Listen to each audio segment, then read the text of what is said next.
Hey everybody, it's Casey Williams. The Toyota Land Cruiser has been through a lot of iterations, starting with something that's basically like a Jeep in the 1950s and 1960s. You got the big square-bodied four-door versions of it in the 1980s, rounded it off, and eventually it basically became a clone of a Lexus.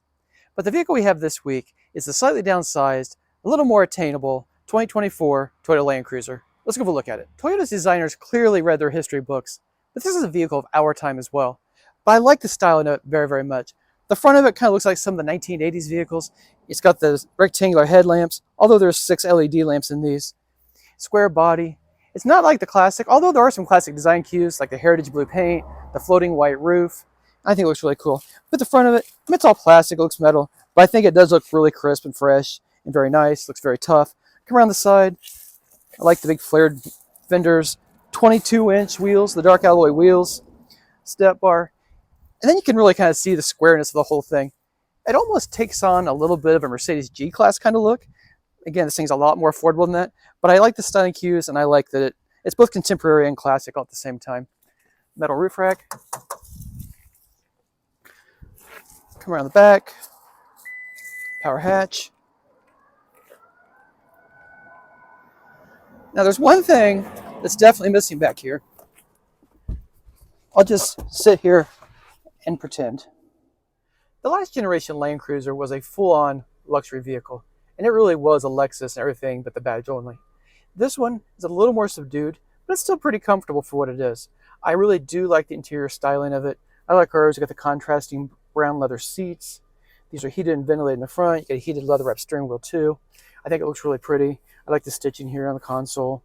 This is actually a cool box. You can put sodas in here and turn it on and keep everything cool inside. So I think it's kind of nice too. But I really like the dashboard. I think it's laid out really well. It looks tough, but it still looks classy and just a little bit upscale too.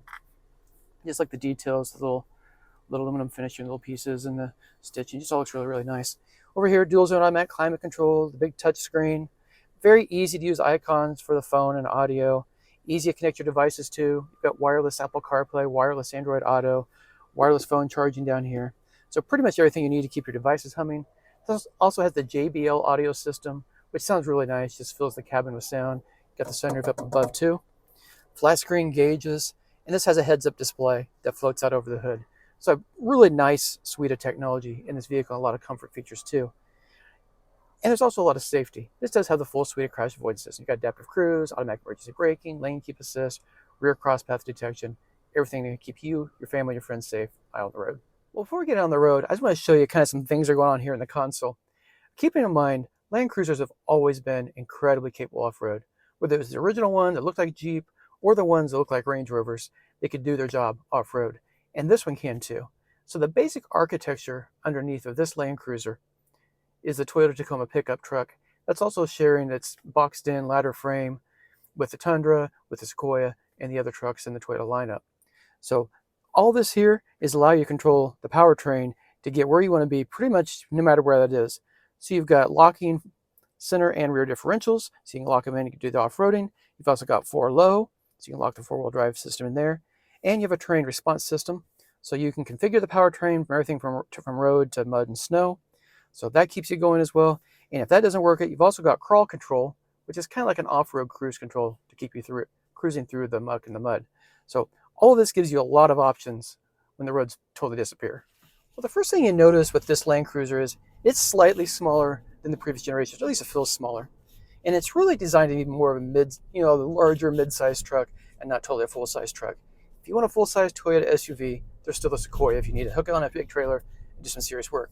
This one's more about getting around town a little bit better and also being able to tackle the trails when you want to. But I like driving it, and you are reminded that it is based on a truck platform with a ladder frame underneath of it with a very stiff suspension system capable of doing very serious trucky things. But it's maneuverable, it drives comfortably enough, it does absorb the rough roads here in the city, and it does give you the feeling if you want to get on the highway, drive it comfortably on the highway, you can do that, or hit the trails. So let's talk about the powertrain, because I think that's also something that's going to be very unique for this, especially compared to previous Land Cruisers. So it's a hybrid. It starts with a 2.4-liter turbocharged engine, 4-cylinder engine. You got the hybrid system, the batteries and the motors. It delivers 326 horsepower and 465 pound-feet of torque. You can tow over 6,000 pounds with it. So it is a pretty capable vehicle, plenty of power, and gets really good gas mileage. So 22 miles per gallon in the city, 25 on the highway. True, that's not like a Prius, but again, this is a pretty capable off-road vehicle. It's brick square.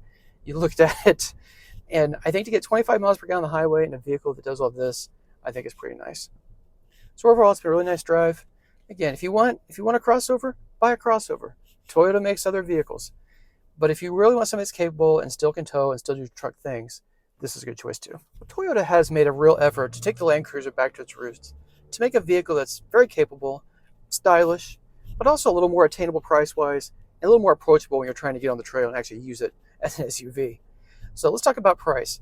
And I got kind of used to Land Cruisers costing close to $80,000 and beyond.